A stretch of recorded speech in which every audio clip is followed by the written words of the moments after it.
Welcome to 155, a podcast about Travis Barker. I'm Josiah Hughes.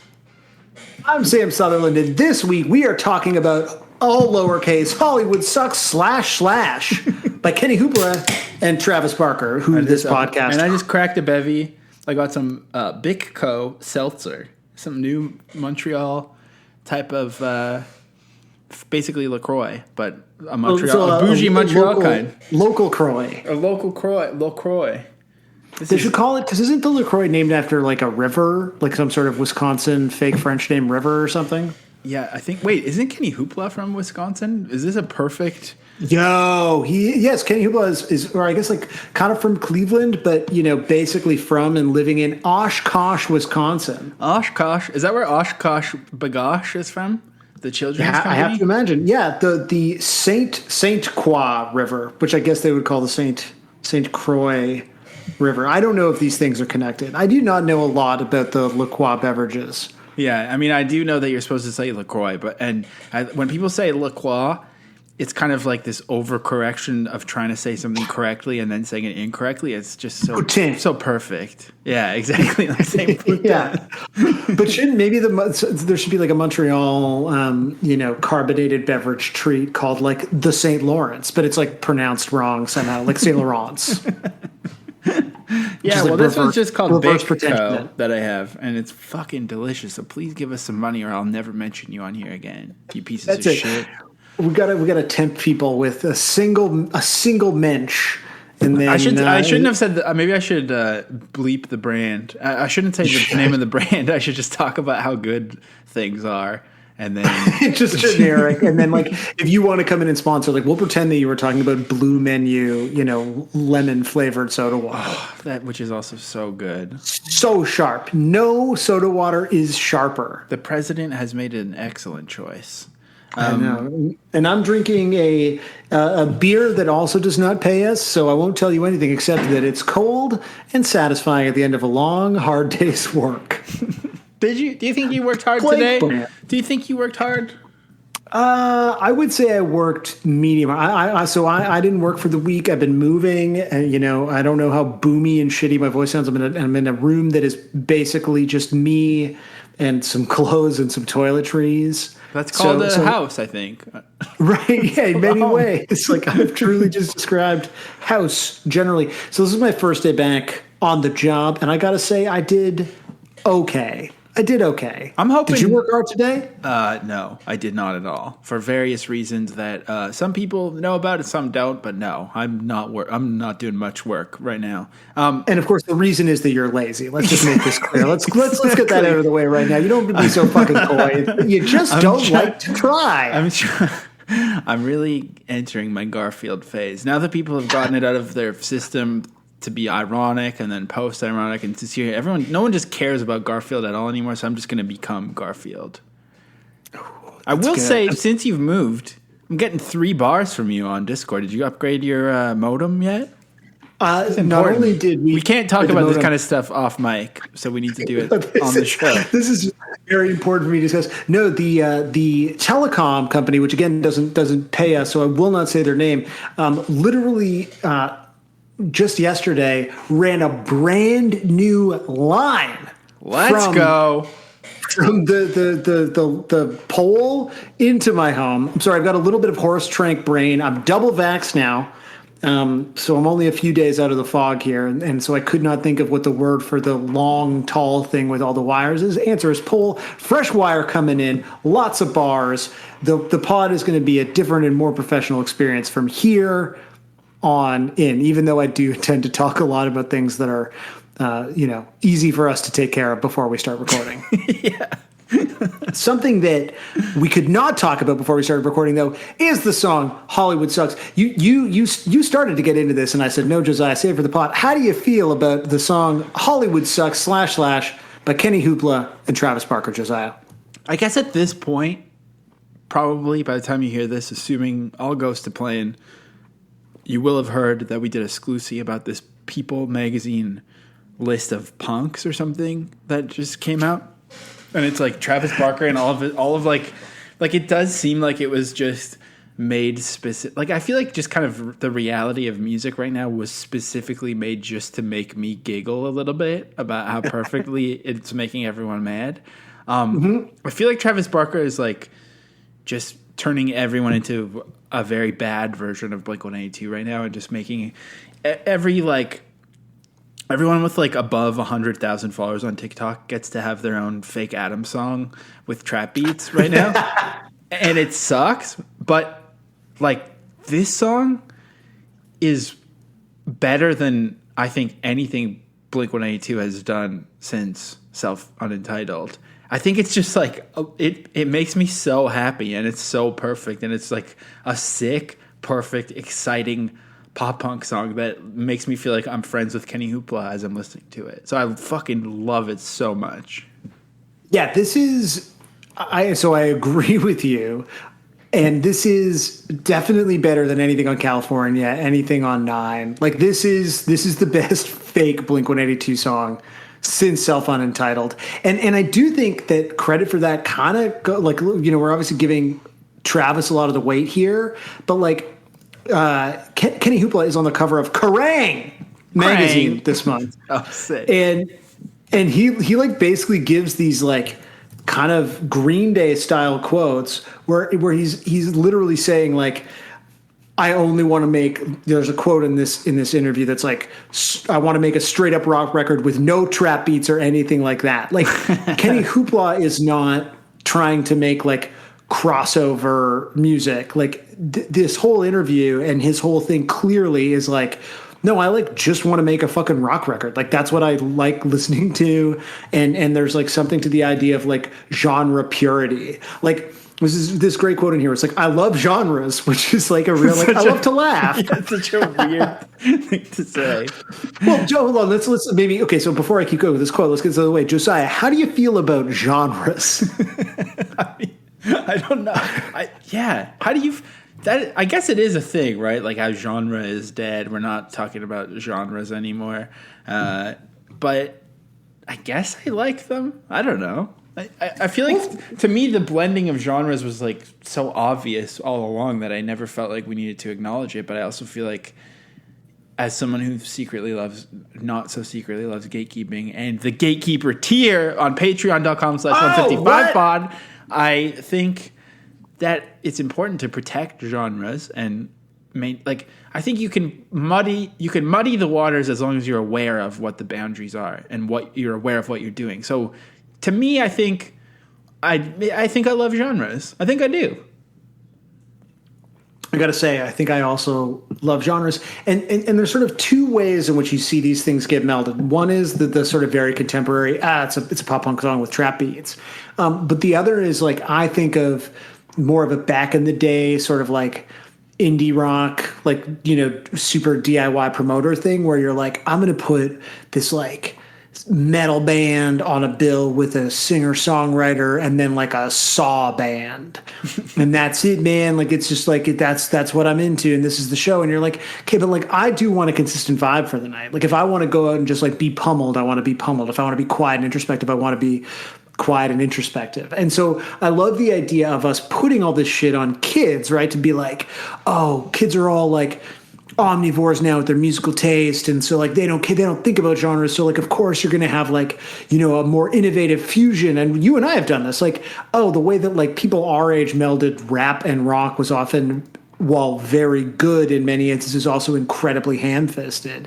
And now you have people who are doing these like more interesting integrations of like a bit of hip hop, like a bit of punk rock, a bit of this, and you're like, oh, that's cool. But also like there's something just very cool about like pop punk. And I love the fact that this like whole Survivors Guild mixtape, this is obviously very much a like quote unquote mixtape in name only, is like this is just like a straight up pop punk album, and this is a straight up pop punk song, and that's because genres rock. Yeah. Well, I also think there might be like, I don't want to talk about it. I was going to do much. You should do it. I think we have to acknowledge it. I think I have not had time. I've been too busy being lazy and just doing nothing to listen to Kenny Hoopla's discography. I do see on Kenny Hoopla's Wikipedia it mentions he's an American singer, songwriter, and rapper. But I also think when I listen to this song, there's other than like a feeling of cleverness that is often more in rap music than rock music, there's nothing at all hip hop about it. And so I think he especially probably wants to clarify that he wants to make pop punk, because otherwise people would be like, ah, yes, a rapper. Oh, you are a rapper who raps. Ah, yes, you must be from the trap or whatever. It's like not really. Ah, fellow of the trap, I see. Yeah. So I think he probably really wants to define those lines, because also as a reaction to how stupid everyone on earth is, and also racist. And just like for people who aren't familiar, and don't know what we're talking about, Kenny Hoopla is a person of color, and I think there's assumption that like as a young black man he is rapping, like that's basically it, and so there is a need. Yeah, I think like, and I've heard other artists talk about this, like black artists, especially in rock music, where it's like well, even like the Weeknd, we're talking about a variety of like underground controversies, but people being like, oh, this record has like, people will use like racialized language to describe black people playing I think rock I know and roll. Exactly what you're talking about. Yeah, and it's fucking funny thing that happened. I mean, it's not funny, but it's funny at how close I was to this thing that happened and blew up. And look, I'm just going to stop talking about that because I don't know what I should be saying or not be saying about where I used you were being racist. We should acknowledge that. This is a story about how I didn't Josiah write it. was using coded racial language to describe people of color making rock music. I do not write about non-white artists, okay? For that very reason. That is the Josiah promise. No, it happened. This thing you're describing happened at my work, and I had nothing to do with it, but I saw my former work. And same thing, and I remember like, but separate even from that, and again, this is just because this is like other people's shit. I remember being in a conversation with like an artist who is a black woman who was talking about how everyone is always like describes her music as being soul, and she's like, I make rock music, like it's just because. And so, I obviously for him there is this like a need on some level to just be like, this is just like, I grew up listening to Blink-182 and All American Rejects. Like those are the big influences. It also here. says he grew up listening to Nickelback and gospel music. I mean, every sentence I read, I fucking love Kenny Hoopla. And I think Kenny Hoopla is not also, for some reason, the name was a hurdle for me at first. I was like, Kenny Hoopla, this seems like some young people shit I'm not going to like. But turns out it's definitely also for 35-year-old men. So it's extremely for 35-year-old men because it sounds so much like Blink-182. Like there is nothing not to like about this if you grew up liking Blink-182. But whereas like the thing is though, like I said, everyone's getting their chance to put their music through the Travis filter, and like obviously there must, like, I believe that Travis is pretty tight. I'm fully on board with Kravis. Everyone listen to Kravis forever if you haven't yet. I mean, shout out to Travis. Shout out to Kravis. He clearly knows what he's doing, and he's proven that for decades because he is always relevant and he's always paying attention to what's going on. However, there must be someone else also helping to orchestrate this moment, like some suit or whatever, some American version of Sam in some boardroom somewhere being like, we need Travis on every song. But I think the difference is that you listen to those other ones so often, and maybe we're going to talk about some of the other ones this month, but you can just tell that it's just like there's no urgency. And I feel like this song, and I would assume other Kenny Hoopla songs, I need to listen to more, but this song feels like it's like meeting and exceeding the need for urgency, and it actually feels like Enema of the State. It doesn't feel like it's trying to be Enema of the State. It feels like the feeling of hearing Enema of the State, I think. Yeah, that's totally it. Is you're not like, okay, this isn't just a copy of a copy, because those bands exist, and I think we've kind of firmly established that with exceptions, they do nothing for us. Whereas this just feels like of a piece. Like it has like a creativity and an energy to it that you and I relate to. And I feel like other people relate to. Like when you look at the YouTube comments on it, like I think more than someone like Machine Gun Kelly. And in terms of the idea of like an American me pulling the strings, it's like there are other artists doing this thing and doing it with Travis where it feels way more quote unquote industry plantish. But like look at the very cursory version of research that goes into this podcast. Like Kenny Hoopla just seems like a guy, like just seems like a kid. Right. So maybe, so it's not talented. Like, it's not like someone handed him this thing because they've mapped out his whole career, but maybe it's to Travis's credit too. Like there is 2 weeks ago, the fate or God or whoever was taunting us to do this on the pod. I haven't decided if we will or not yet, but there is a new Pow Foo song with Travis Barker. I'm not sure about that. Called Mario Kart. And I was I like the title. Okay. Have you listened to it? I have. The video was shot in the, because Pow Foo, as we know from the Scoozy, is from Mission, BC. His dad was like in, what was that band called? Faber Drive or something? He's in like a Christian alt-rock band. Yeah. I mean, there's a lot of Lower Mainland in Pow Foo. So the video was shot in Mission, BC in the set that they use for Pop's Diner on Riverdale. So it's like there's a lot going on there, but there's nothing to the song. Like it's just like a song that goes nowhere and sucks, but at the same time I'm sure like everyone's going to love it who is of the right demographic on TikTok. They're going to love it and then they're going to forget about it in 6 months. And maybe Travis just sees the value in that, but also is like, I'm going to work with this kid, KennyHoopla, because he's tight and funny and cool and, like, sick. And so I do think it shows Travis's versatility, too, to, like, kind of play all angles. Yeah, totally. Because, like, you know, that Trippie Redd album is, like, some of it's so bad and the stuff that's good is so good. And, like, you know, the Machine Gun Kelly album, there's 2 or 3 songs that fucking go and are awesome. And then it's, like, really bad. And so I think, like, there's also an attempt, because he's working with a lot of young artists, to put all of the – it's like Travis gets all the credit when it works, right? So you listen to the song and you're like, well, it sounds exactly like Enema of the State. This is Travis as this guy. This is amazing. But it's like Travis didn't write anything on Enema of the State. Like this is all clearly – ultimately these collaborations are a reflection of what is ultimately the kind of raw talent at the center of these artists that he is working with. And like to me it's sort of obvious that like KennyHoopla is kind of the best one. Yeah. You know, like there's good songs in all those other like kind of projects, but like this just like is so light years ahead of them. And I really wonder how much, because there's Dark Waves, who I don't really remember how much we talked about when we did the MGK like listen through. That was sort of a struggle as I recall. But there's this dude Dark Waves who Travis clearly works with on all these things, who also writes songs for like, or co-writes with like King Princess, but like they co-wrote everything on the MGK album with Travis. And so like this song as writers is just like Travis, KennyHoopla, and Dark Waves. And so like I'm also interested in what is their contribution, like how are these things, like I would really love to know how these songs came together, because they feel kind of from a melodic standpoint so perfectly separate from Blink, but like the guitar stuff, like the intro is like just feels like a Blink riff, but like it doesn't just feel like a Blink riff, because like the last it was 5 years since California last week, I think.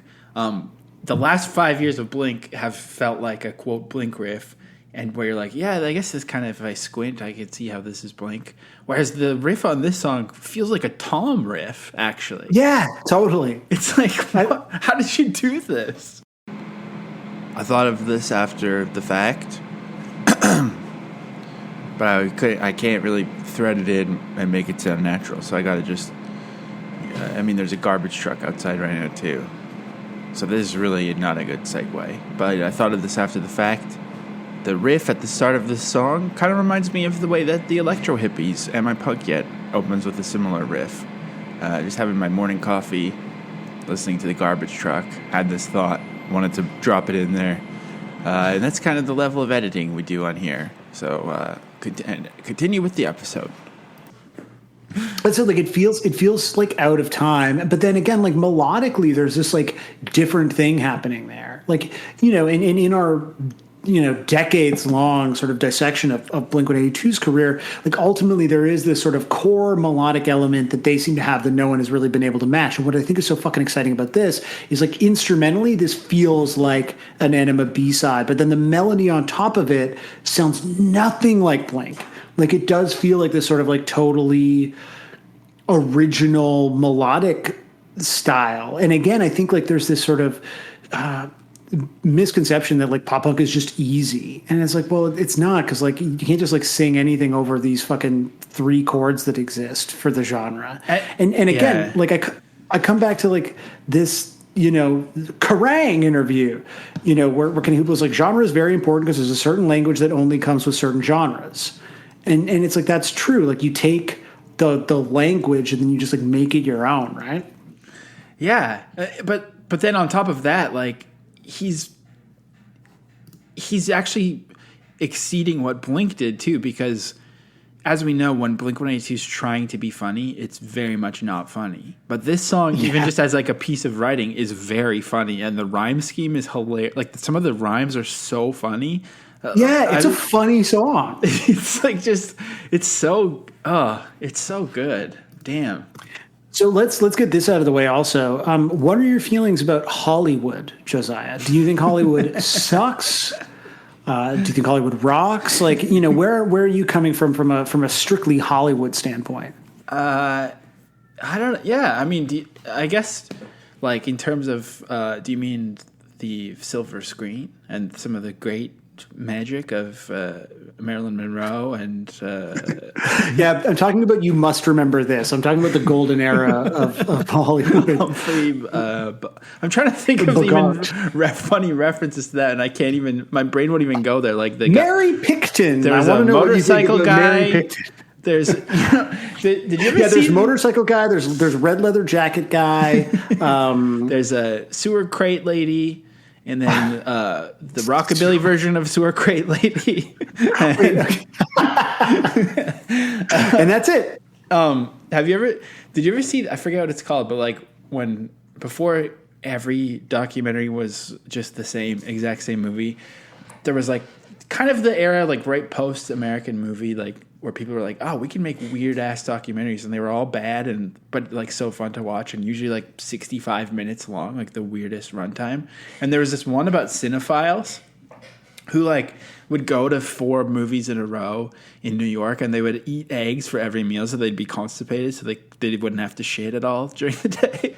And I just think back to this one dude had like all these like portraits of like early Hollywood actresses up in his apartment, because he was clearly jerking off to them. But he was like, if only I just wish that I could meet her, but also that she would be in black and white. It's so creepy. Oh, that's interesting. So that's kind of my thought on Hollywood then. I miss that era of documentary filmmaking. I remember seeing one as part of Over the Top Fest here in Toronto, where I feel like this movie never really like got a wide release, but it was called I Think We're Alone Now, and it was just about obsessive Tiffany fans. Oh yeah, I remember that one. Yeah, it was great. Yeah, I mean, it's the post-American movie era of documentary filmmaking. Yeah, here's someone kind of interesting. Yeah, for like a very weird runtime where like. You're not gonna be satisfied that you watched a movie, but also it'll feel too 71 long. minutes. Yeah, exactly. Like, oh, this could have been like a 10-minute short. And you're like, but then I wouldn't have watched it. Like, anytime you're like, this could have been like a short. This just could have been like a 5-minute episode on like someone's YouTube channel. And you're like, but here's what I think about the idea of Hollywood sucking is that I think for me the parallel is that I always thought that Toronto sucked because every time I'd go there, I'd end up stuck in these conversations that were just like endlessly schmoozing with different climbers of various different kinds of people. And it made me want to die. How it was just like, I felt like I was like constantly being tricked into these networking conversations that I hated. And I could imagine that that's what it feels like to spend time. I mean, when I go to LA, I like hang out with a couple friends. And then I go to Disneyland every time, and I just like I don't know. All I ever want to do in America is go to Target. To be honest, I just love Target. It's just such a great vibe in there. But do you call it Target though? No, I mean I do call it that, but like with like 3 layers of self-referential. Right? Yeah. You still come back. You don't even know how much I'm joking. Yeah, exactly. So I think for a while I thought I hated Toronto, but it's just because I didn't like going to like industry events and talking to publicists. So I think in the same way, like in LA, I'm sure everyone who's moved to LA is mostly awful because they're trying to make it, trying to break through.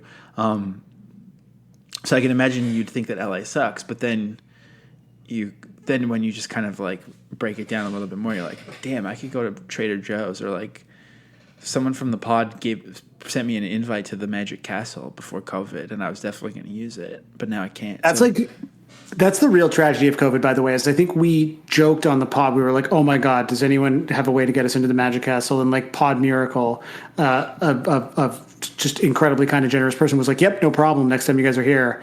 And I was like, "Well, now we have to fucking go." And I feel like maybe this is one of those things where you rewrite your own history, but I like to think that in the last year and a half, you and I would have gone to LA together. Oh, yeah, absolutely. To go to the Magic Castle, right? I think that, you know what, and let's not bother to say that could possibly not be true, because what would be the Well, no, point? I mean, truthfully, we were saying next time one of us has to go somewhere for a business trip, the other one will fly, and we'll do something, because we're not at the level where we can be like selling out the freaking Hollywood Bowl or whatever. But no, we're not quite at the freaking Hollywood Bowl level yet. So, anyways, what I'm saying is, I'm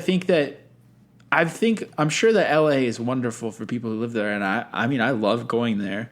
But I also can understand it, because hell is other people. That's what I'm trying to say, Sam. Oh, interesting. What about you? I mean, I always hated LA until I started going there more for work, and then all of a sudden I was like, oh, it's cool. I get the, I like the idea of any city where, and again, like in these interviews with KennyHoopla, where it's like he's down there to work, and then you come back, like it's an industry town, and that industry is like entertainment, which is fucking hilarious. and so I think the idea of being in a place where there's two sides to it. Like, one is that people are like relentless climbers and everyone's full of shit and all the stuff that people obviously sort of say about LA. Like, that's fine. But the flip side of it is like you are just surrounded by people who are trying to do like the best work of their lives or whatever, Yeah. And I think that like, the idea that you have a city that like Travis Barker and imagine, Lynch but hang on, like in. imagine what the social climbers are like if you're like he's about to tour with Young Blood, which is already like way too much to handle. Like that's already like I already feel like I need to go take my skin off and hang it up in the closet. So that's like the kind of social climbers that he must be around, and like the way that the sort of like gas leak TikTok accent that's like so post AAVE that they must have, that is just like, what's that? Like it's just like talk. like he's probably just constantly in that screenshot of Adam 22 and Lil Xan of them all sitting around. Like he's probably, his entire life would be in that. And like the fact, I guess what the thing is that he's clearly, I don't think someone named Dark Waves made this song funny. I think the reason this song is funny is because of KennyHoopla. So if you're like funny and clever, then having to hang out with a bunch of guys who are, you're like, did you just say what's up? Or did you say like, are you having a stroke? Like people who are just like, oh, yeah, like just constantly on hoverboards and like just kind of like changing their style of pants every 15 minutes, where you're like, what the fuck is happening? Like, it would be hell. Damn, you and I didn't speak in a week and you aged 1,000 years. It's true. I don't know. I mean, I just feel like that would, because this song does feel like it just reminds me of, it reminds me of my friends. I've said before, my favorite genre is my friends' bands. And I've always like loved my friends when they're writing music. It's always like clever or funny or sarcastic. And that's what this song is. So it's sick. However, I also like that he said in this Kerrang! Interview that he actually thinks Hollywood and Wisconsin suck in equal measure. And I think that's also like the sign of I'm not quite at that point yet, because I still love being new to Montreal. But I do think you need to leave room in your heart to hate wherever you live, because otherwise you're not being honest.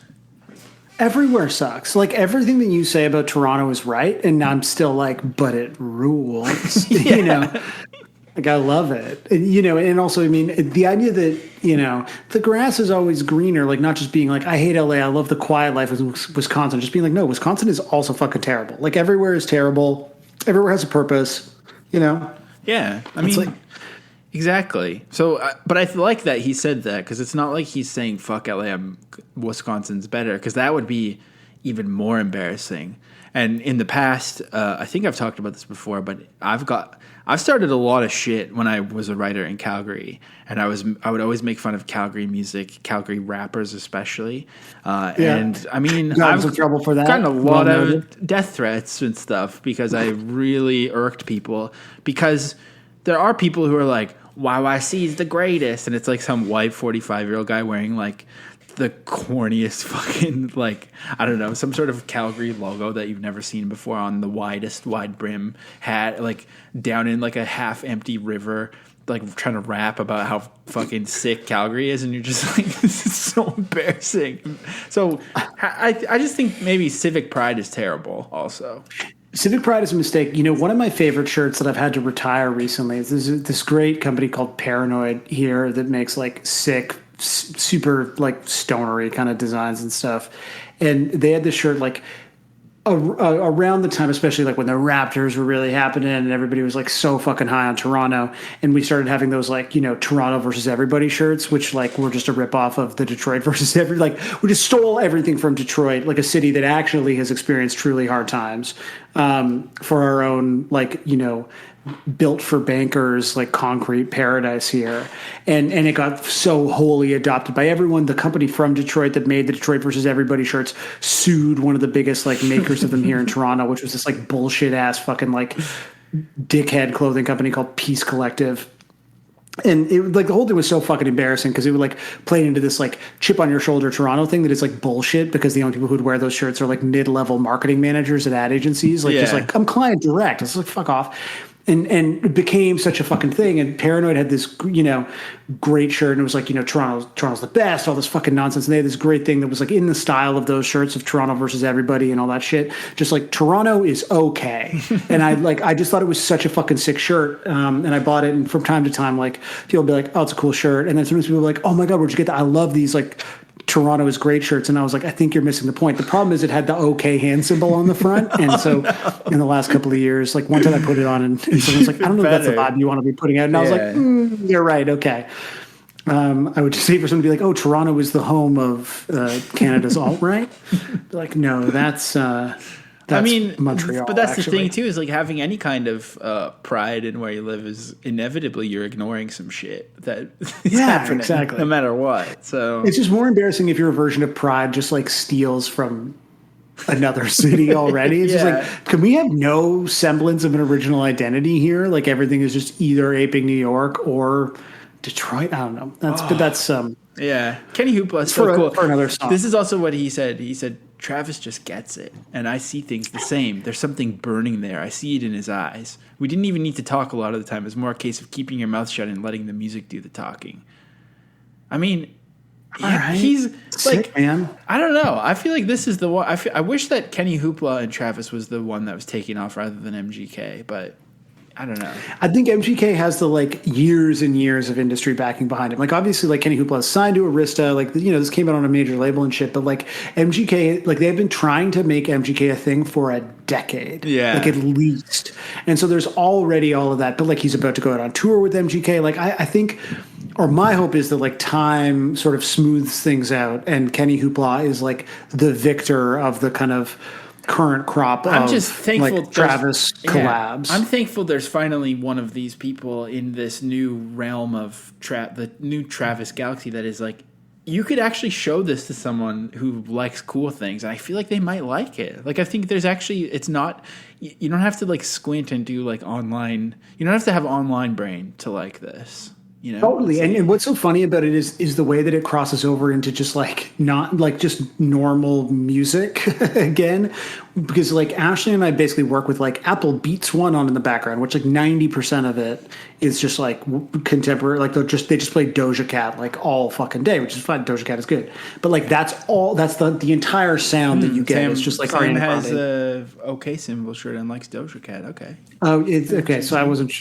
Okay, Ariana Grande, whatever it is. It's like chat groups with Doja Cat, video chats, or listen, I don't even know what controversy I'm wading into here, so I'll just say they play a lot of Ed Sheeran and Ariana Grande, and then from time to time they'll just be like this song or like some other fucking Travis thing, and you're like, what the fuck? Like the degree of sort of like the way in which Travis is like not even doing this thing, like he sort of had his moment of like kind of like bringing kind of like whatever, sort of like a punk influence to hip hop and sort of gaining credibility in an extremely mainstream way that way. And now he's doing these things that are just straight up pop punk, but because he's connected to it, they're being presented to the world in the same way as like a collab that might be more recognizable as like quote unquote contemporary pop is like so exciting and so weird to hear it played alongside not Doja Cat.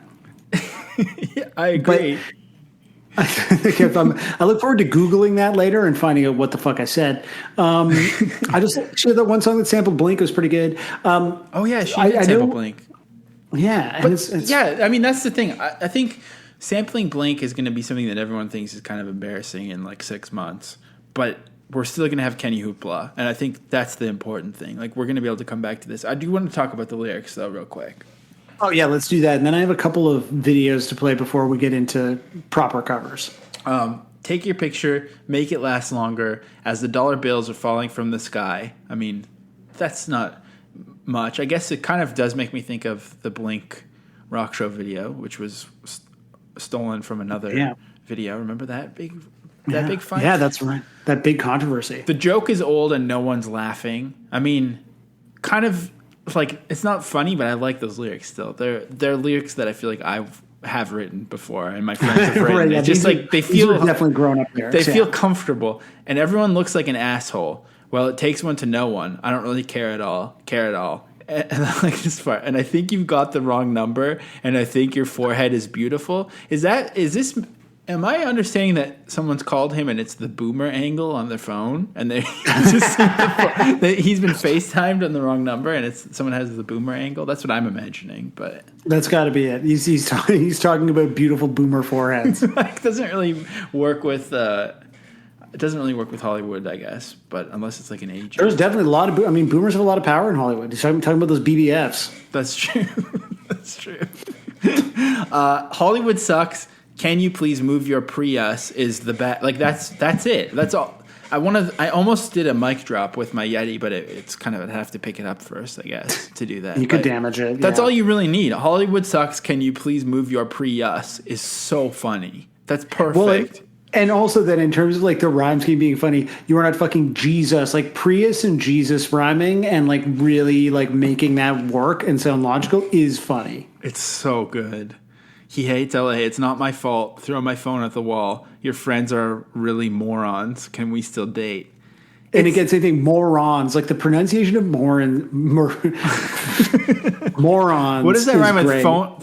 It's not my fault. Throw my phone at the wall. Your friends are really morons. Is it my phone? Moron? Throw my phone. No, I think it's just like a weird because it's just like really overemphasizing the syllables. Like fucking Jesus, Prius, morons. Like it's just like this affectation like of over enunciation that like just makes it work comedically. It's so good. It's just so funny. I don't know if there's anything. Hollywood sucks. I'm moving to Wisconsin. He says at the end. Okay, so according to Genius, this is correct. I was like, did I just hear this right? But before the breakdown, he does yell out Coachella. He yells out Coachella. It's so good, but also. Your friends are really morons. Can we still date? It's so funny because the whole thing doesn't feel like it's just such a kind of hilariously tacked on. Yeah, your forehead being beautiful, like I love you turns into I don't care. I mean, classic, insanely short second verse, which is so good. But it's like, wait, what is this song? I mean, I guess it's just about like, yo, I hate this place and your friends suck, but like you're cool. But that being sort of like. This like offhanded thought as opposed to what the song is ultimately about like also makes it feel really that age where you're like I got some big thoughts about the city of LA but also you are cute yeah exactly as an aside like can we chat so I mean this is me being really out of touch and old but he's obviously like he's making fun of basics when he yells out Coachella, right? That's the thing. That I believe is making fun of basics, which I love so much. I mean, this is hilarious. I love this song, and the lyrics live up to the unbridled energy of the music, and his delivery's so sick. Totally, it's The song like kind of earns all of it. Like if it just had like the Blink riff, if it just had like the Blink bridge and then was just like middling, it would remind me of like All Time Low or something. And instead you're just like, this is so good and it's different. And again, this is the thing about like, unique perspectives on these things that we know so well is like, here is someone taking this template and finding a new way to make it funny. Like this is funnier than Blink. And like I think you're right that it's because he respects genres and he's not like being like, I'm gonna take like in his like, he's not like a gas leak TikTok boy named Jackson who's saying like, fuck with Blink-182. Like one of the guys that Travis is working with, JXDN, who's on the People's Punk list. I was like, who the fuck is this? Like tiny little, he looks like Matty B or something. So I clicked on his Instagram and he was doing like his like swaggy social media voice while introducing this cover. And he's like, I'm going to cover one of my favorite Blink songs because Travis is my brother or my dad. He's like this like tiny white kid named like Karshkin or something. Yeah. And the song he did was an acoustic version of Dark Side by Blink-182. Yes. Like, that rules. Whereas this Kenny Hoopla is like, he respects the source material enough to actually do a good job with it, I think, is my point. Well, you know what this is like? Obviously, all the like genre bending stuff is like can be like really fun and really exciting, and like you and I both like a lot of that stuff. But the idea that there is a young person being like back to basics rock music, baby, instead of it being like Green Day, because when Green Day does it, it's like, okay, grandpa, and then also the songs suck because they're like past their prime as songwriters and all this kind of sad shit, and it ends up feeling like the target is just like shitty boomers, like those the BBFs, right?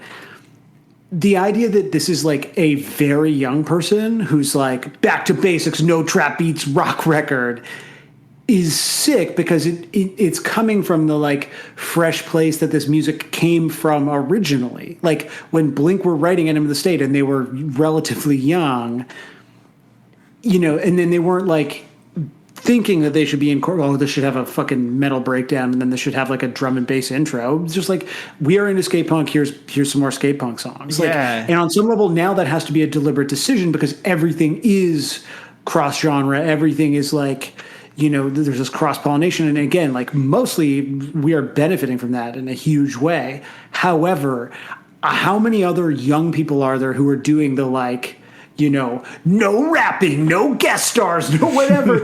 and so instead of it being like coded fucking racism, which is how it comes off when Green Day does it, not that they, anyway, not to cast aspersions, but like instead of it reading like I listen to everything but rap, it's like, oh, it's just like someone who's like, I'm going to do a thing and I'm going to do it really fucking well. And that's why this works probably more than the MGK stuff and more than the Trippie Redd stuff and more than anybody else who's kind of doing like a little bit of more of that Mixie Dixie sound, Wow. We're so old.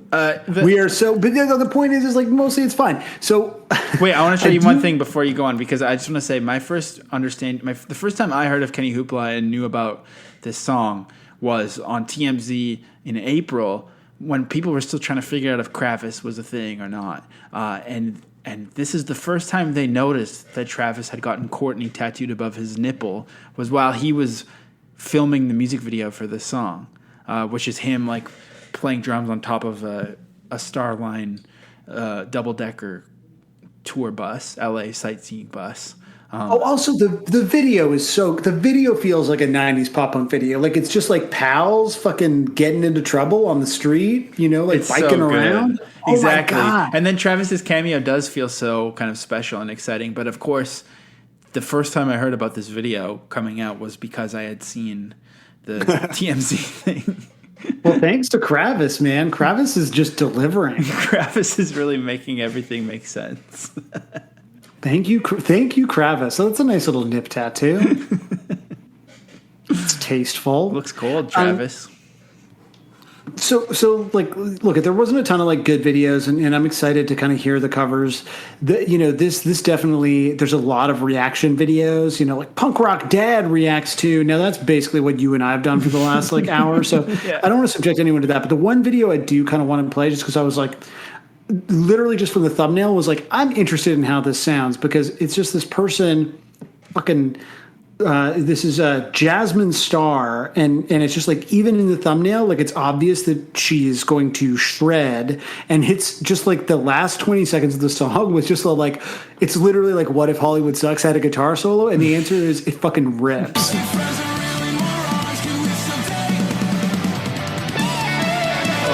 yes.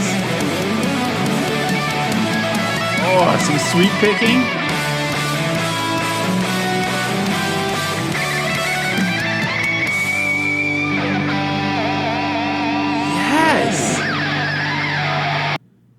Like very rarely in those videos am I like, well, that would be better. It's like that would actually improve the song. Like it's just like all of a sudden just becomes a Dragon Force song in the last 20 seconds. Every song should have a Dragon Force section.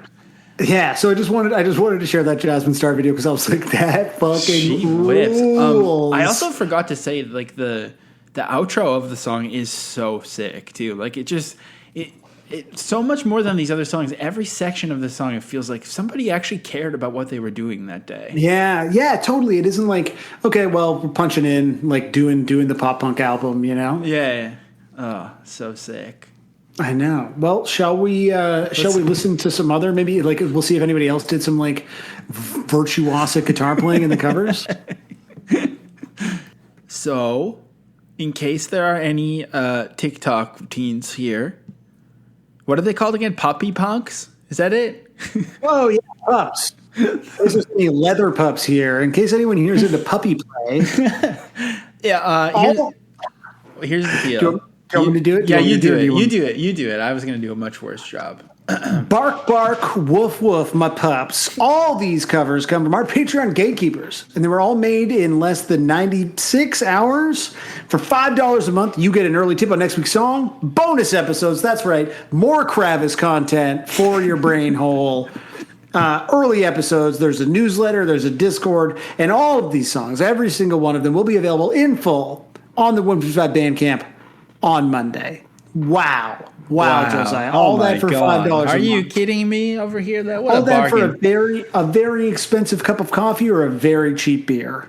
That's that's probably just your allowance, or probably not even your whole allowance. So if you do your chores, you could just put it. I don't know. Ask your guardian to give you that filthy lucre for $155. Since much music isn't really a thing anymore, we can't do those weird ads for like cartoon mobile phone services that you. What even was that? It was like, I guess it was ringtones or something. Oh yeah, ringtones. Yeah, I guess it was for ringtones, but there was also like games. I think it would be like, do you want the man to turn left away from the boulder? Then text whatever. Maybe I don't know. Maybe I've got a gas. Maybe okay? I've got a TikTok gas leak in my house. Yeah. It turns out when I like open up TikTok in a couple hours and you're on there, like I've changed my name to all of the letters are X's except for J and H. Oh, that would be good. JXXX. Wait, how many?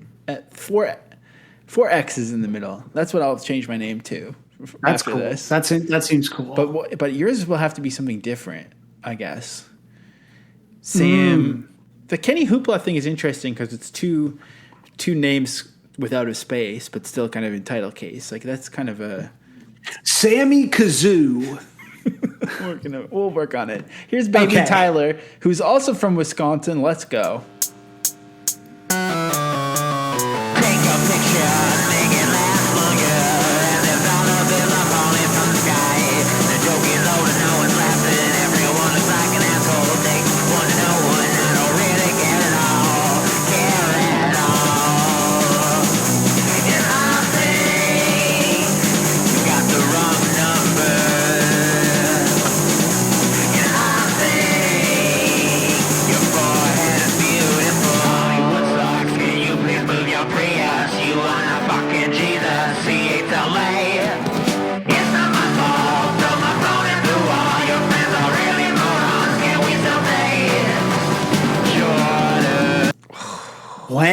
Wow, that was great. The harms. I want to hear Baby Tyler scream Coachella. I'll have to wait till Monday though. But yeah, Mondays when we hear how everyone tackled Coachella.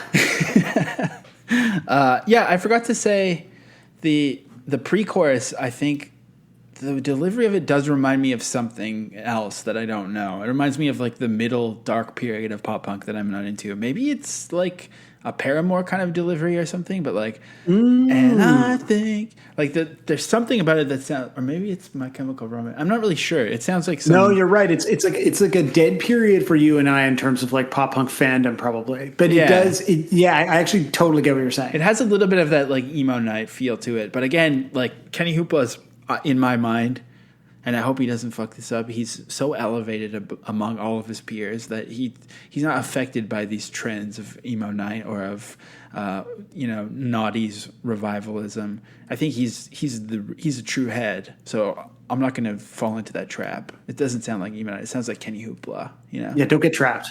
Okay, this is Pentatex with Holly Weird Sucks. We're starting at 6 seconds. Make it last longer. Every dollar bills are falling from the sky. The joke is open, no one's laughing. Everyone looks like an asshole. The guys in the number one thing I don't really care at all. Care at all.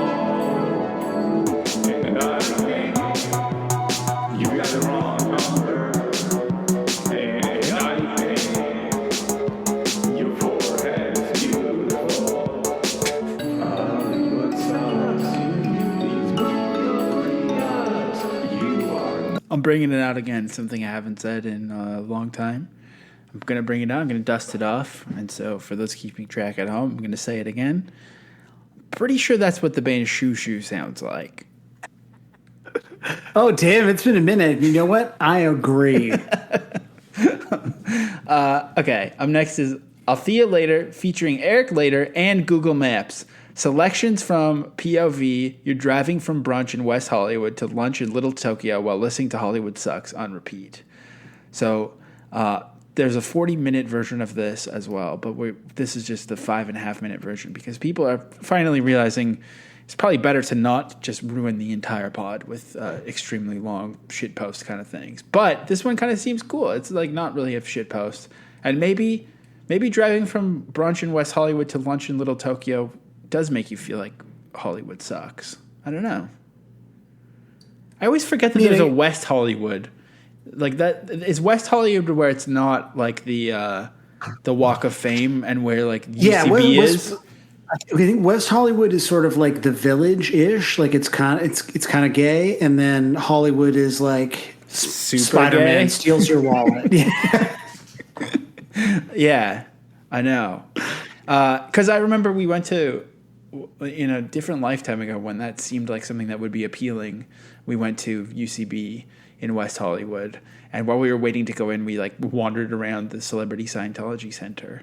I don't remember if I does this sound familiar? Nothing sounds familiar to you. So probably yeah, that's it. But that's fine. I mean, I'm kind of amazed with how much the people who listen to this podcast are able to retain. I don't know if I've told this before or not, but it is very funny. So we wandered around the UCB center, Celebrity Center, just kind of like looking in the windows and stuff. And then a security guard came over, and we thought he was going to get mad at us, but instead he like tried to give Sarah a book on Dianetics. You calling it the UCB Celebrity Center is so much funnier. Like they're trying to indoctrinate you into improvisational comedy. I mean, that is UCB is its own little cult, but this was the Scientology Celebrity Center across the street from UCB. We wandered around there, almost got indoctrinated by the security guard, and then we went to UCB and one of the Matts, who's the founder? Let me see. Is it Matt? Matt Besser. It was his show at UCB, and he was doing like his fucking crowd work shit or whatever. And this is the funniest thing that I think I've ever seen in real life. At the start of the show, he's like, "Who here is a couple?" And this dude put up his hand, but the girl beside him didn't. And I was like, okay, that's kind of like, I guess, funny or whatever. And then he didn't notice it. He did the show. And then like in the break, I noticed these people were having like a whisper fight. And then she left. And like, I think he thought that they were in a couple and they weren't. So, and that was so much funnier than anything that happened at UCB. I mean, that seems like a perfect, that maybe that was part of the show. They were improvising their relationship. Yeah, it's like that wedding, Tony and Tina's wedding or whatever. Oh, yeah, Tony, a real Toronto staple. Or do they do that everywhere? I think they do it everywhere. Yo, actually, here's another thing. I haven't just been doing nothing because I'm lazy. I have been going through something the last week that is not really for the pod, but there's some personal shit going on. Sam knows about it. The only thing you attended Tony and Tina's wedding. I did. No, there's been some real heavy life shit happening. But Sam, this was something I wanted to tell you earlier. I forgot to. It's gotten so intense that last night it was my idea. We watched the entire Mamma Mia movie and absolutely loved it. It was so of course good. you did. It was incredible. Of course you did. It was It's an incredible film. it was so The music is fantastic. The performances are winsome. I would go so far as to describe them as winsome. I'm so excited to watch the sequel. I mean, I just what a blessing. I've never seen the sequel, and the idea that there's a second movie that is potentially as good as Mamma Mia, and it also includes Cher. I mean, unbelievable. Oh, Cher is in it too. Oh my god, I can't wait. Sorry, spoiler. But I guess the question is, does it have both Colin Firth, Pierce Brosnan, and then who's the third guy? He's like the dad of. Isn't he the dad of the Skarsgård clan? The Skarsgård brood? He's Pennywise's dad. Stallone Skarsgård. Yes. Yeah, oh yeah. my god. You know the thing is, when I see his face, I only see it as the poster for what's the coming movie? The Lars von Trier movie. Depends who's watching, bro. Nymphomaniac, all the posters for that are just it's just his face in the Nymphomaniac poster. It's just I've never really been able to sort of unsee that. Do I want to say that watching Mamma Mia solved all of my problems? Yes, it did. 100%. I mean, it was incredible. It was absolutely incredible. So that's great. I'm really happy for you. Anyways, and happy for ABBA as well. Let's listen to this Althea Later featuring Eric Later in Google Maps. Selections from Point of View. Yeah, Jesus does hate LA. Go Shala! Is it foggy or is it just I like that they also included a proper Coachella shout out on full drop. Althea and Eric even it's July now though. Abandoned their bit to do that. Quarter mile, use the left lane to take the California 110 north. Sorry, just hearing the sort of directions and stuff. This is good. It's really good. Why don't you ever laugh at my funny jokes? It sounds like all the sort of found recordings on the Desperacidos album. Yeah, that was sick. Okay, here's KennyHoopla. This is Todd Killings. That's what's up. Todd Killings. Hollywood sucks. I'm so excited. Let's fucking go.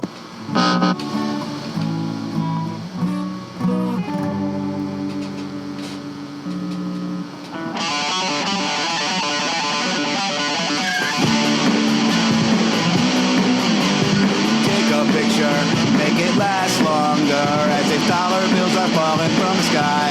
The joke's old and no one's laughing. Everyone looks like an asshole. It takes one to know one. I don't really care at all. And I think you've got the wrong number.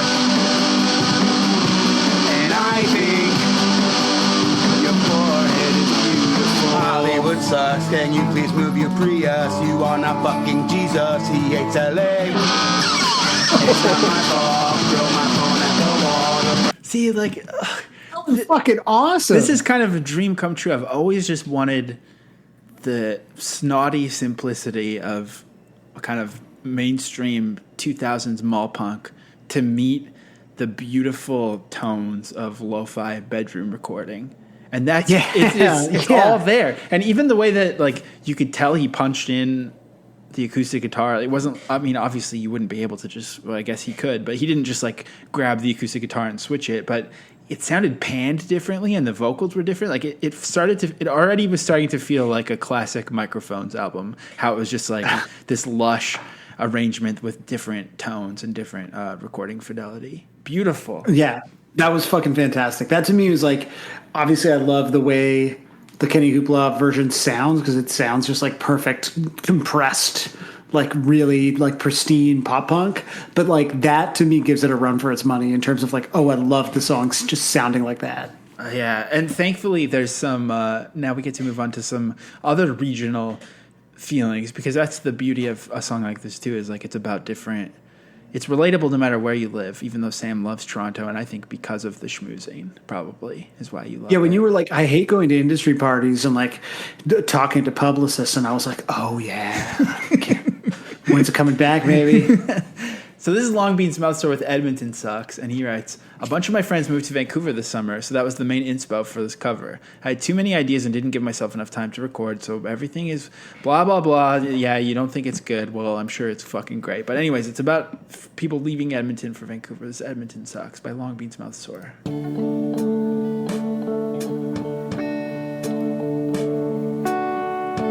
Take a picture, how much longer I wish I was falling from the sky.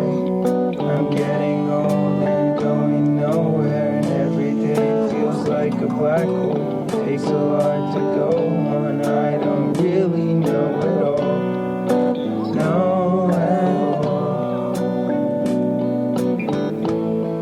And I think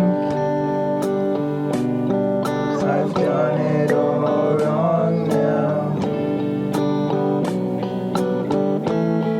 but I think your forehead is beautiful. Edmonton sucks, or am I just bad luck?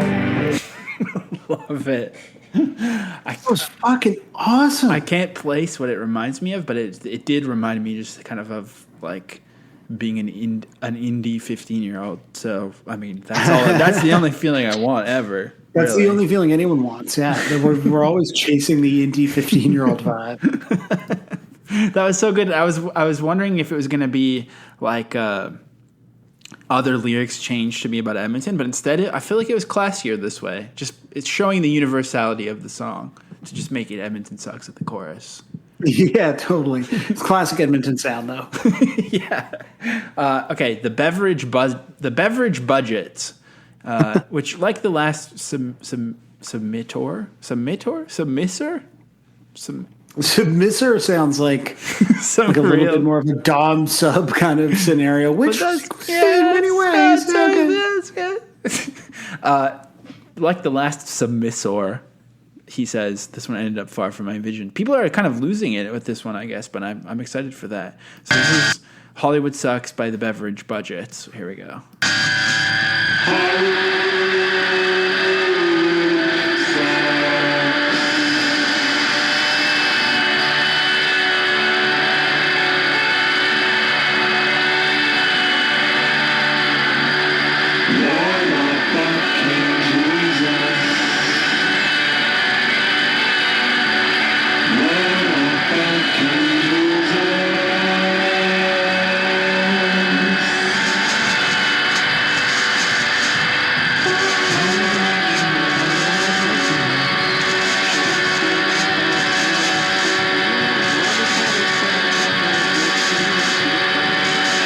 I mean, that's sick as hell. Okay, that's fucking awesome. Like, again, having these things that are sort of abstract, but with this like perfect pop melody buried inside of them is cool. Yeah, it keeps everything in balance, and I loved hearing that big whammy bar drop in there too. It was sick as hell. Yeah, that was cool. And I'm so happy to see this name again, Tender Hell. Let's go, Tender Hell with Hollywood Sucks, baby.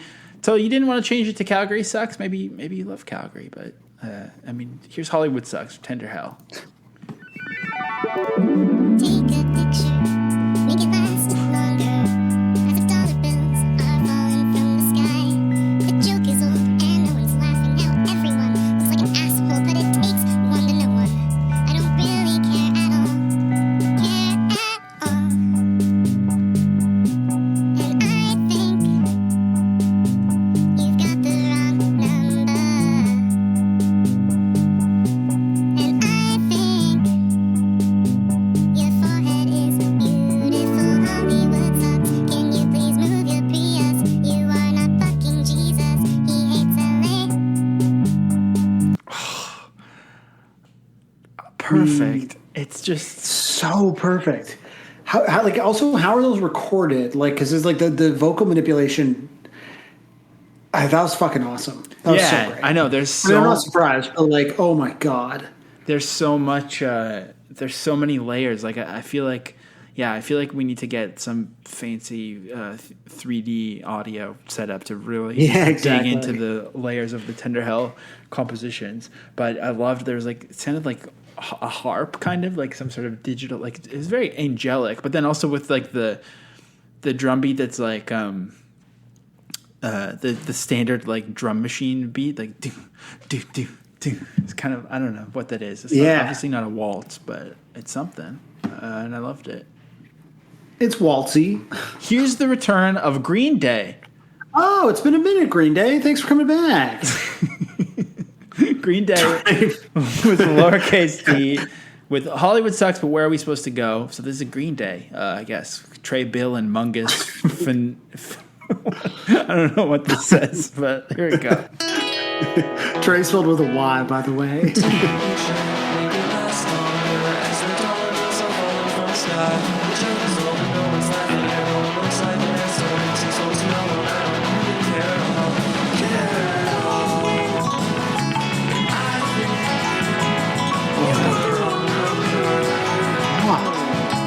Green Day really stretching things out. They got so cool.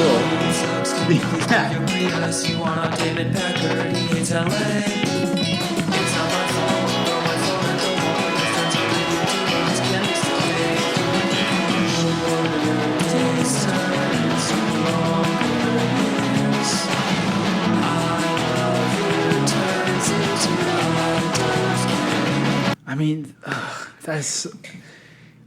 Why David Packard? I don't know. I mean, I know who this is. I know this. We know who this is. It's Sparkling. Yeah, Caleb. it's Green Day. It's our Trey, Bill, and Mungus. This is our employee, Caleb. But and I know Caleb. I mean, Caleb is kind of like. Oh, I don't want to say. I don't want to make anyone else bummed out. But I feel like Caleb is like winning the taste wars of the pod, just with like having like the sickest taste. And I mean, there's a lot of interesting stuff happening there. Yeah, and then like you could probably be like, "Yo, Caleb, what were you thinking of?" And then you'll get like sort of a thoughtful essay that references like 4 different decades of art criticism and culture. So it's all happening at once, but at the same time, it still sounded like a cool pop punk rock song. So I mean, what more could you want, really? Than Green that Day? was awesome. It was like like the sort of Fang Island, like, cool guitar. That was awesome. Yeah, it's so sick. And the Green Day songs remind me, I think I said this before, they remind me of the band Home Blitz, too. So just kind of touching on everything. I think we need a Green Day LP, to be honest. Okay, up next is Poli-Sci Alex. This is called Some Thoughts About the Great British Bake Off, but he's clearly labeled it that it's a cover. And this is a song parody. He didn't have time to do the instruments, so the Discord user, Unentitled, once again came through with the stems. So this is have you watched The Great British Bake Off, Sam? I have not. Okay. Well, I mean, I'll let you know. I've heard it's quite charming. I'll let you know if this is good or not. But here we go. Okay. Your signature needs to prove longer, as if time to bake is falling from the sky. Your sauce is burned and Noah's laughing, and yeah, Matt just looks like an asshole. When I was crying and Paul don't really care at all. And I hate the soggy bottom.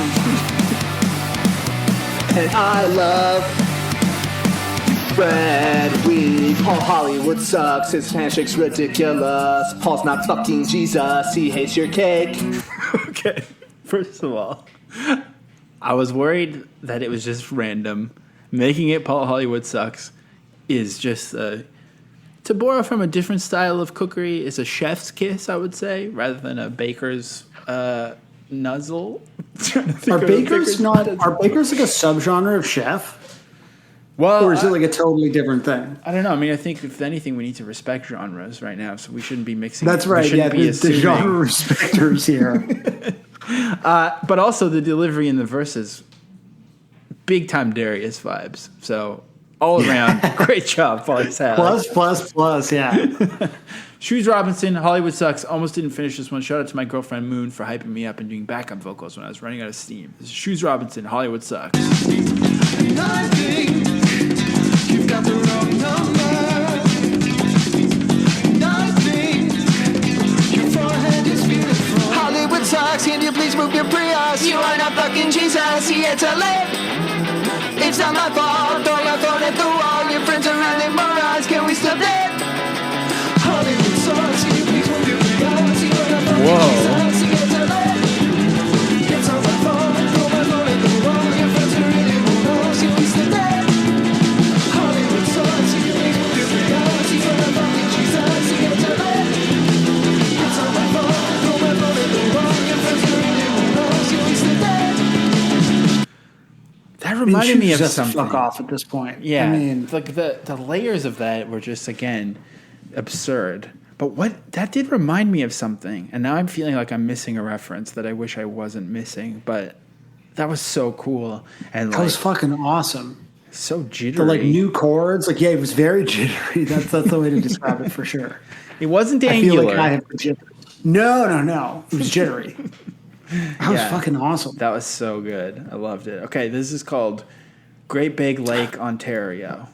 Is that a... Oh, yeah. So this is... The artwork is amazing. So the artwork for this... So there is a separate Discord that is just the Southern Ontario contingent from the pod. And I was added. This was kept a secret from you, Josiah, but clearly it involves all of the people who are here. So we've got Bill Verstein, Bunkerton, Dude Wrench Means Come, Brian Greenlaw, Shawn Mendes' Lawyer's Best Friend, Teen Jazz, 20th Century. Both Shawn Mendes and I, according to this, ignored their request. So I just want to make this clear. I was moving last week. I was barely online. Don't say that. Don't say that. You gotta stand your ground, or else you're gonna be getting requests from these freaks. You're gonna have fucking the guy from Silverstein in your DMs 24/7 if you don't keep. We gotta set some boundaries. You know? Yo, Bill, you gotta chill out. So listen, I am the one who I let the group down, and I have been rightly called out in this. Is Great Big Lake a place or something, or what's the deal? I guess the joke is just Great Big Sea. Like if I had to guess what we're about to hear, it's going to sound like Great Big Sea. And Lake Ontario is simply the body of water that Toronto was placed upon or near. When I visited Toronto a few years ago, I thought that I was at the coast for a second. I really did. Look at the ocean here. I don't know what's going on when I go places. I don't know where I am. Okay, here's Great Big Lake, Ontario.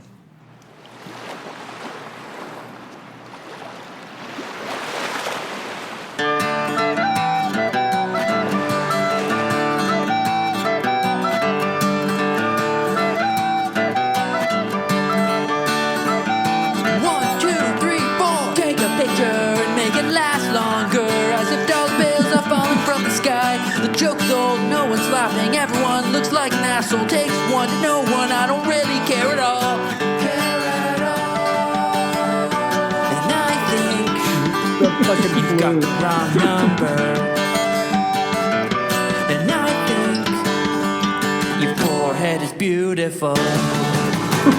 Oh my God! Yeah, doing Southern Ontario proud. I like that it's a. This is very sick. Shorter days turns into long. I hate how much I like it, first of all. I don't want to like it, but I really do. I also like that it's like an Ontario-themed impression of Maritimes music about Hollywood via Wisconsin. It's very complicated narratively what's happening here. But I'm disappointed that I let the group down. So my apologies to everyone from Southern Ontario. You have a secret Discord. That's kind of fucked. It's like the first sign that you're about to start cheating, I think, Sam. I do. Right, this is an early warning sign for sure. Sam and I maybe if you paid more attention to me, Josiah. Sam and I are going to start being like those married couples who have like a joint Facebook account where it's like John and Angie is the first name, and then our Discord account would be like Sam and Joe's as one. Right, yeah, just so that you know that I can't have any secrets from you anymore. Okay, here's Wood Chips. Hollywood Sucks. You know, shorter days, they turn into longer years.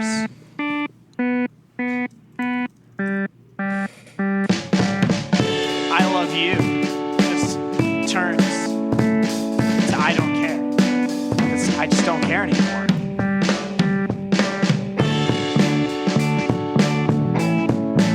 I think you've got the wrong number.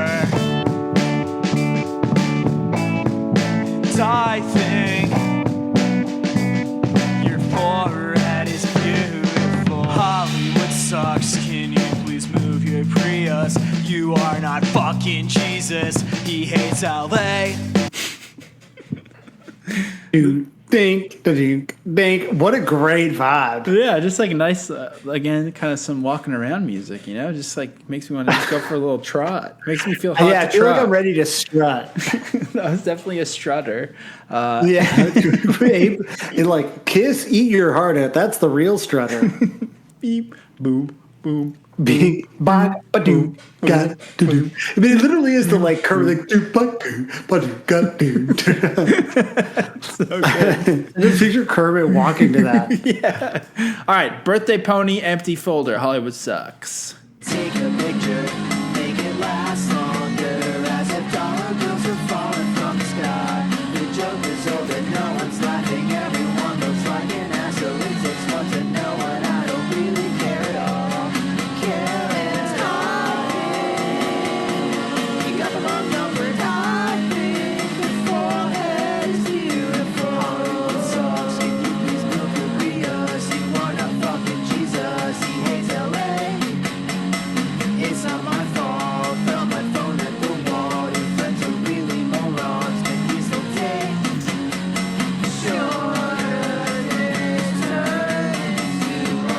Man, there's such a like early 2000s like soul-seek indie vibe this week. Where I just feel like it's like totally. things going into folders that I can't find, and then I put it in Winamp and it's like labeled wrong, and I'm like, this is my favorite song, but I don't know who it is or what it is.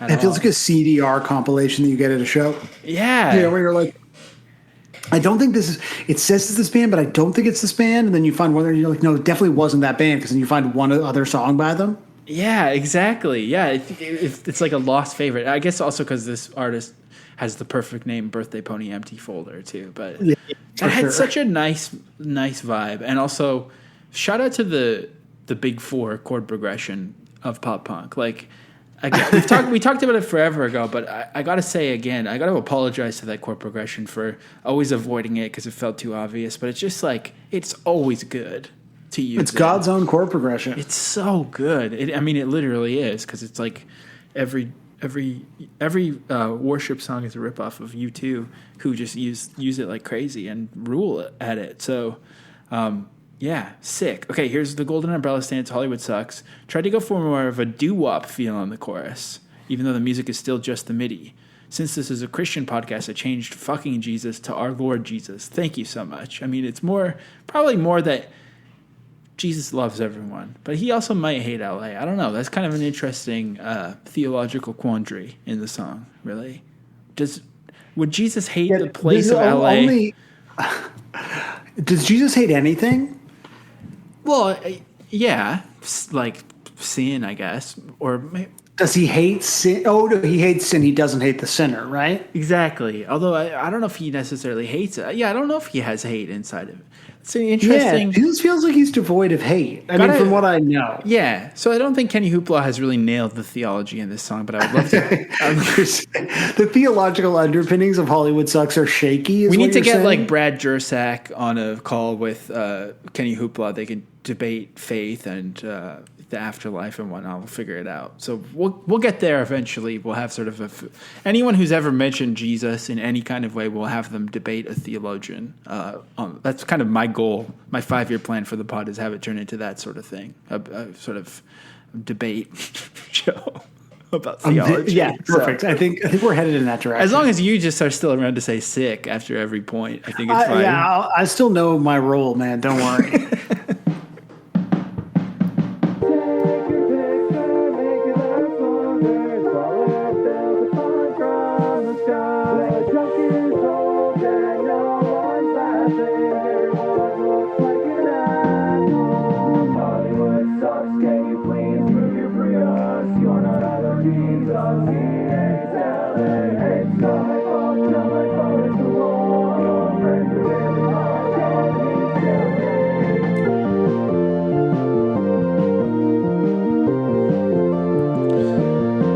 Something about the production on this one, it feels so like underwater or something. Yeah, totally. I love it. Again, it has Again, this CDR at the show vibe. Well, this had more of like a cassette that was you left in your jeans and went through the wash kind of feeling. Right.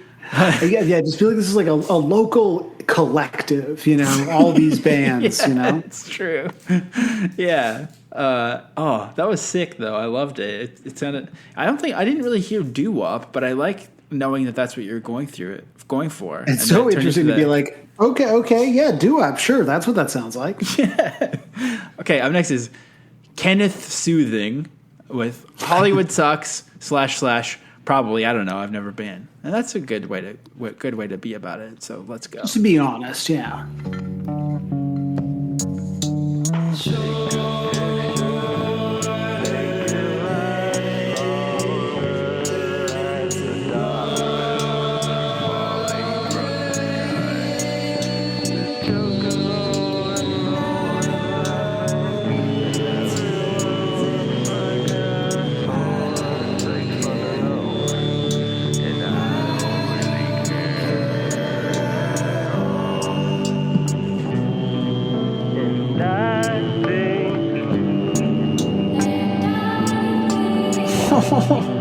You've got the wrong number. That thing. Your forehead is Hollywood sucks. Can you please move your Prius? Holy shit. I don't know what has happened that all of the covers feel, kind of like they feel like they're all from like 1999 to 2003, but not like the original song sounds like it's from that era of pop punk, but then the covers all sound like they're from that era of like indie music. So it's just so interesting. Like this happens sometimes with episodes where you're like, how did the energy end up being so similar on all these? Like they all do feel like they belong together. Like this is going to be a really great compilation to listen to front to back because there's this like accidental consistency to it, and that always interests me. Like how the fuck that happens. I know. Okay, up next is Drill Rod, aka The Rocks How. To all the palm tree huggers and their beautiful foreheads. This is called Move Your Prius.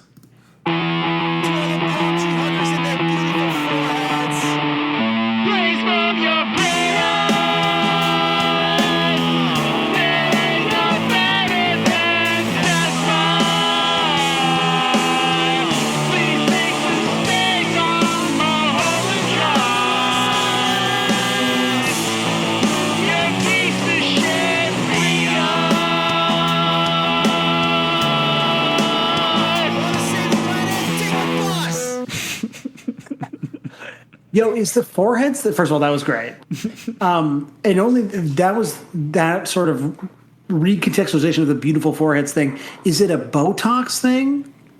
Oh, because that's where people get injections in their forehead so that they get a smooth forehead, right? Lines and stuff. Is that what? Is that a maybe? Yeah, maybe that's what it is. Yeah, like palm tree huggers and beautiful foreheads. I'm like, oh, maybe. Anyway, just throwing out a new theory. That was great. Yeah, some the good bus, obviously public transit, love it. Anyone who's read "Do Androids Dream of Electric Cars" by James Wilt knows that electric cars ain't enough, baby. We gotta get the free bus. We gotta get the worldwide train going on right now. So worldwide train. That's ultimately what this podcast is about. Exactly. This is from Unentitled. Everything sucks when you're gone. Couldn't for the life of me make any progress with this one. There's a clear point where that's very apparent. So the title suggests it's going to be a mashup of MXPX with this song. Let's hear if that's correct.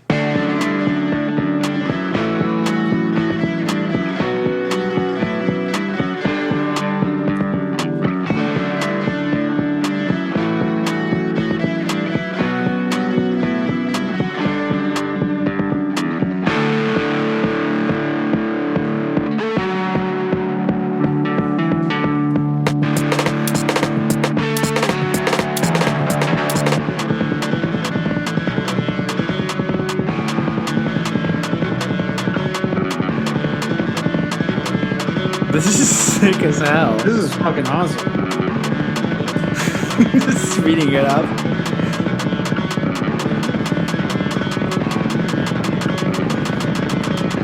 Kind of want to hear what happens. I mean, it sounds to me like you're making a lot of progress. Yeah. Oh, and then when it's slowed down, it sounds like Creed.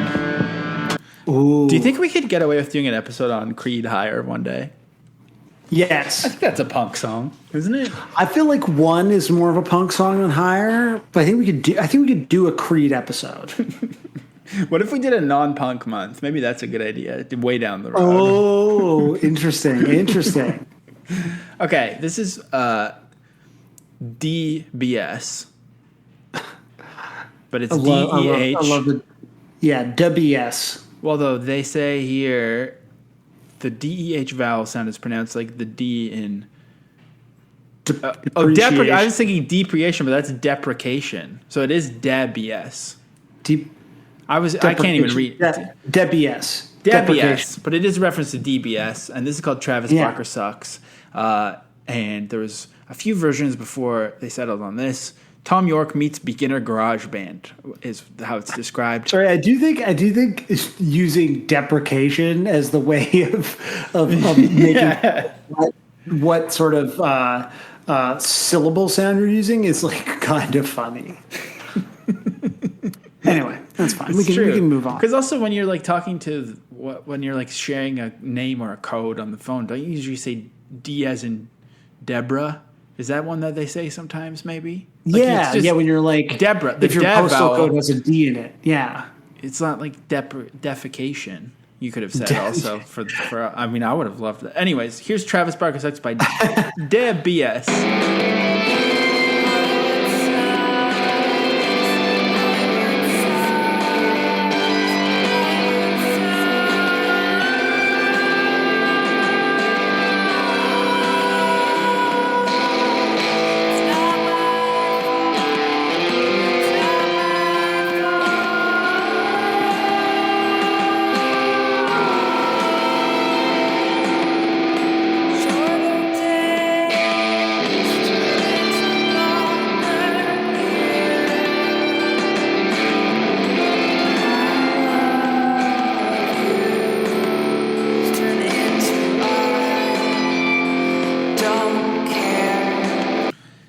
Again, like, I mean, holy shit. What people think they're doing, to me, that didn't sound like Tom York or Garage Band, but it sounded like something much more exciting and kind of otherworldly and sick as hell. No, completely. That was like, again, I feel like everyone is it's not even quite the faux humble thing that like sometimes happens. Not that I necessarily think it's faux. I do think people just don't believe in themselves enough. But everyone's sort of descriptions of their songs and then what we're actually hearing is so interesting. Like so interesting. Yeah. Like that that was just like, I don't even know where to place that, but it was really cool and kind of it was like lo-fi, but in a digital lo-fi way where it didn't sound like the warm tapes of Todd Killings, totally. But instead kind of like sounded like a busted laptop in a sick way. So hell yeah. Yeah, very sick busted laptop. There will be vibes. no deprecation of that song. And then we're on to the last one. This Tightrope Tiger. The coolest thing I've gotten from 6 months of doing covers for the pod is that I never really knew how to play piano before, and I always wanted. Now I can say I can somewhat bash out some chords and melody. The MIDI does a lot of work. So thanks for that. Well, as your piano teacher, you're welcome. You did it, Josiah.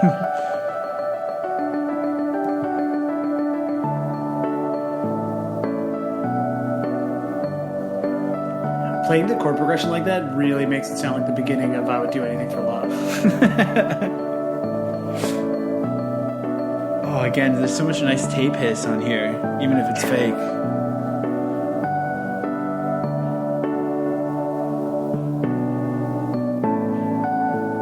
This is fucking lovely. It's so nice.